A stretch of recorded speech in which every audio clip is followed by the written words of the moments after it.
Producción de etanol a partir de glucosa utilizando un cultivo de levadura. La fermentación alcohólica generalmente se da en el crecimiento y la actividad química de la levadura en un cultivo, la cual depende del medio en que ha sido preparado el inóculo. Por esto, para trabajar en un sistema de células enteras, hay que hacer previamente varias resiembras en el mismo medio con el sustrato como factor limitante. De esta manera, utilizando glucosa como sustrato, puede estudiarse su degradación fermentativa con formación de etanol y CO2. Reacciones comprendidas en la fermentación alcohólica de la levadura.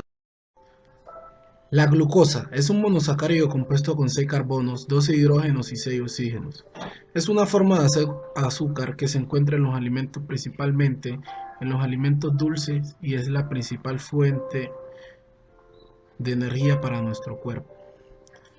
Para la producción de etanol a partir de la glucosa utilizando microorganismos como la levadura se necesita una etapa como la glucólisis, donde se inicia fosforilando a la glucosa, es decir, quitando un grupo fosfato a una adenina trifosfato con sus siglas ATP, convirtiéndolo en adenina difosfato con sus siglas ADP, para agregárselo a la glucosa y desprender un ion hidrógeno de la molécula convirtiéndola en glucosa 6-fosfato, ya que el grupo fosfato está ubicado en el sexto carbono. Siempre que se une un grupo fosfato a la molécula, se liberará un ion hidrógeno, y siempre que salga un grupo fosfato, se unirá un ion hidrógeno.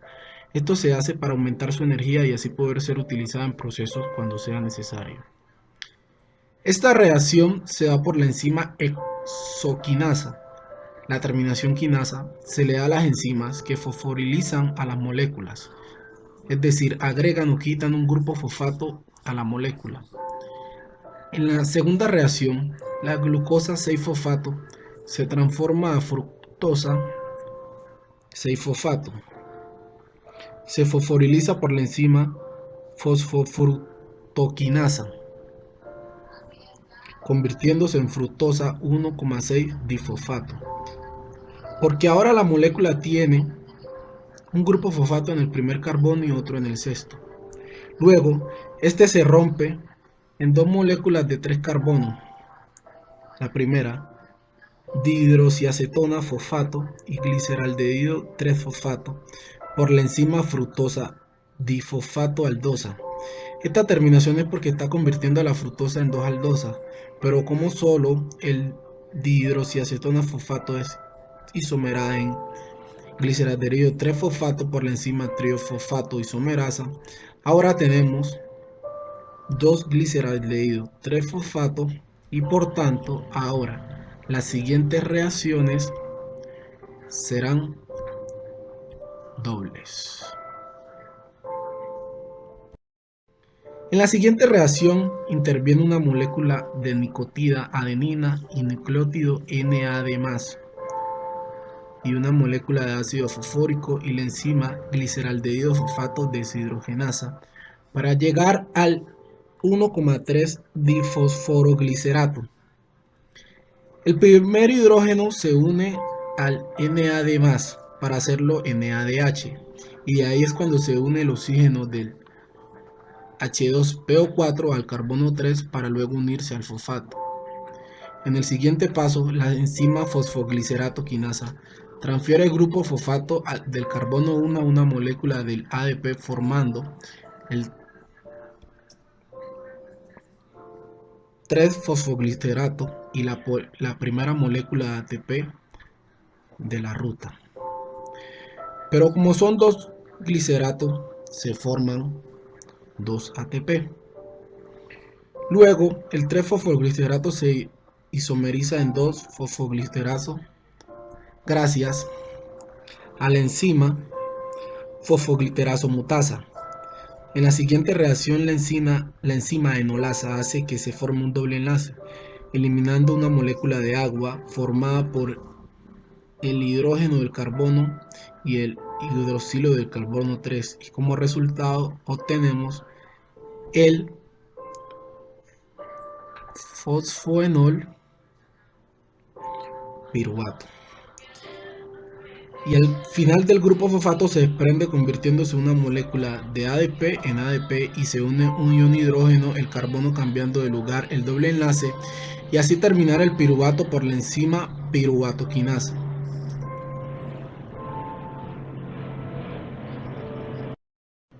Luego se da la etapa de descarboxilación del piruvato por la acción de la enzima piruvato descarboxilasa a acetaldehído.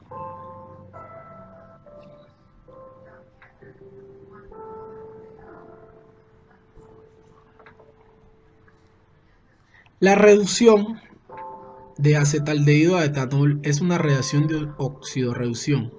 El acetaldehído es reducido por la adición de dos electrones y dos protones aportado por el NADH que resulta oxidado a NAD+, dando como resultado la molécula de etanol.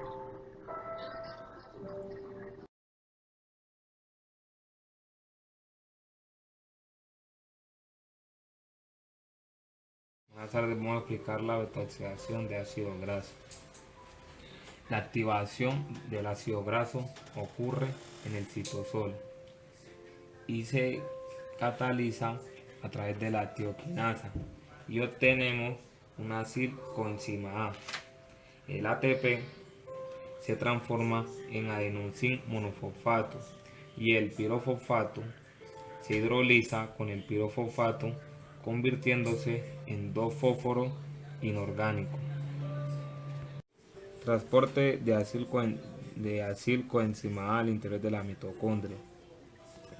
Para que el acilcoenzima A ingrese a la matriz mitocondrial necesita de un transporte de la carnitina y ese ingresa a un espacio intermembranal que sería ese para ingresar a la matriz mitocondrial. Una vez ya adentro, la carnitina se devuelve al espacio intermembranoso. Un COH se adhiere al acil para convertirlo en acilcoenzima A y ingresar al proceso del ciclo de beta-oxidación, que esta beta-oxidación desprende un acetil o enzima A y ese va al ciclo de Krebs para producir energía. Entonces vamos a explicar la oxidación de ácido graso en 14 átomos de carbono que se dan una oxidación completa gracias al ciclo de beta oxidación. Entonces este proceso cíclico se da hasta que se agota la cadena carbonada en todo el ácido graso y se da de 2 en 2. Ahorita lo vamos a ver. Entonces se compone este ciclo de una oxidación, de una deshidrogenación y de una escisión. Pero ¿por qué se hace esta escisión? Debido a que entra una molécula de acetilcoenzima A. Por cada vuelta del ciclo obtenemos un FADH2, un NADH más H más y un ácido graso. Y un ácido graso. Y un ácido graso con dos átomos de carbono menos. Porque aquí, como ven, empezamos con un ácido de carbono normal. Y con una molécula de acetilcoenzima A que irá al ciclo de Krebs. Entonces, ya como vimos la oxidación, la beta oxidación, ahorita vamos a ver cuántas vueltas hay en la oxidación del ácido graso. Entonces habría 1,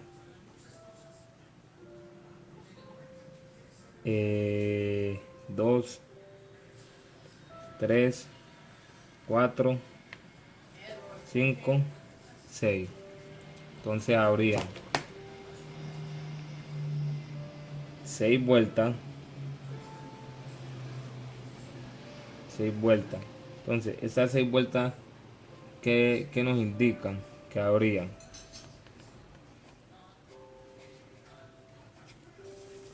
que habrían 6 de DH más H más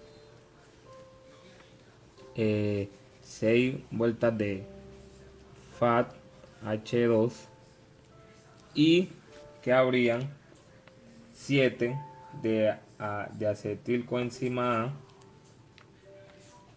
que pues lo estamos ya diciendo. Entonces,